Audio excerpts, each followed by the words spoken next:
দেশনেত্রী বেগম খালেদা জিয়ার রোগমুক্তি কামনায় দোয়া ও উপহার সামগ্রী বিতরণ অনুষ্ঠিত হয়েছে। শনিবার বিকেলে রাজধানী উত্তরা পশ্চিম থানা ১৩ নং সেক্টর, ঢাকা মহানগর উত্তর বিএনপি আয়োজিত খালেদা জিয়ার রোগমুক্তি কামনা ও দোয়া মাহফিল দরিদ্রদের মাঝে শীতবস্ত্র ও শাড়ি বিতরণ অনুষ্ঠানে প্রধান অতিথি হিসেবে বক্তব্য রাখেন বিএনপির মহাসচিব মির্জা ফখরুল ইসলাম আলমগীর। শ্রমিক দলের পক্ষ থেকে পশ্চিম থানার পক্ষ থেকে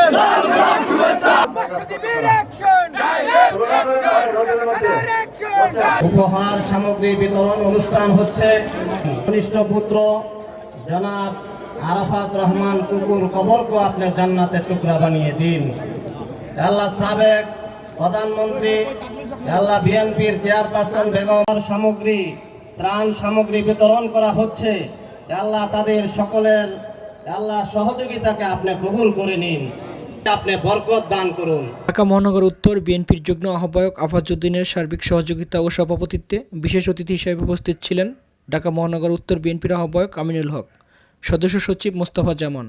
এছাড়া উপস্থিত ছিলেন ঢাকা মহানগর উত্তর বিএনপির যুগ্ম আহ্বায়ক এস.এম. জাহাঙ্গীর হোসেন, মোস্তাফিজুর রহমান সেগুন, এম কফিল উদ্দিন, ঢাকা মহানগর উত্তর তাঁতি দলের সদস্য সচিব এম.এ. হান্নান, তুরাগ থানা বিএনপির ভারপ্রাপ্ত আহ্বায়ক হারুনুর রশিদ খোকা, যুগ্ম আহ্বায়ক চানমিয়া ব্যাপারী সহ ঢাকা মহানগর উত্তর বিভিন্ন থানা ওয়ার্ডের বিএনপি নেতৃবৃন্দ উপস্থিত ছিলেন। দ্রব্যমূল্য নিয়ন্ত্রণ সরকারকে দ্রুত ব্যবস্থা নেওয়ার আহ্বান জানিয়ে প্রধান অতিথি মির্জা ফখরুল ইসলাম আলমগীর বলেন, নিত্যপণ্যের দাম বেড়ে গেছে, বিদ্যুতের দাম বেড়েছে। এর জন্য শুধু ব্যবসায়ীরা দায়ী নয়, বিগত সরকারের দুর্নীতিও দায়ী।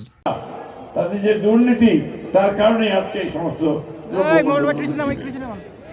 আজকে আমাদেরকে সেই কারণেই আমরা এই সরকারকে অনুরোধ জানাই যে আপনারা দ্রুত এই দ্রব্যমূল্য কমানোর ব্যবস্থা করেন। মির্জা ফখরুল বলেন, শেখ হাসিনা দেশ ছেড়ে পালিয়ে গেল, তার যে দুষ্টামি মানুষকে ক্ষতি করা তা তিনি ছাড়েননি।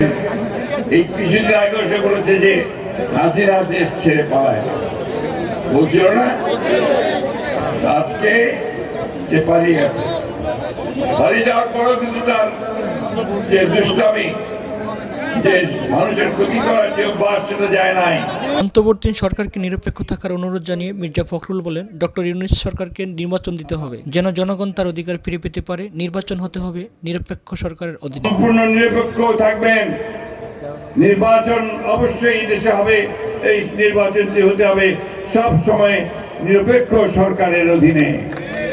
আমরা চাইব যে অন্তর্বর্তীকালীন সরকার তার সম্পূর্ণ নিরপেক্ষ থেকে এই নির্বাচনের ব্যবস্থা করবেন। আলোচনা সভা শেষে মির্জা ফখরুল দরিদ্রদের মাঝে উপহার হিসাবে শাড়ি ও লুঙ্গি তুলে দেন। ঢাকা উত্তরা থেকে শাহজালাল দেওয়ান, ইনফো টেলিভিশন।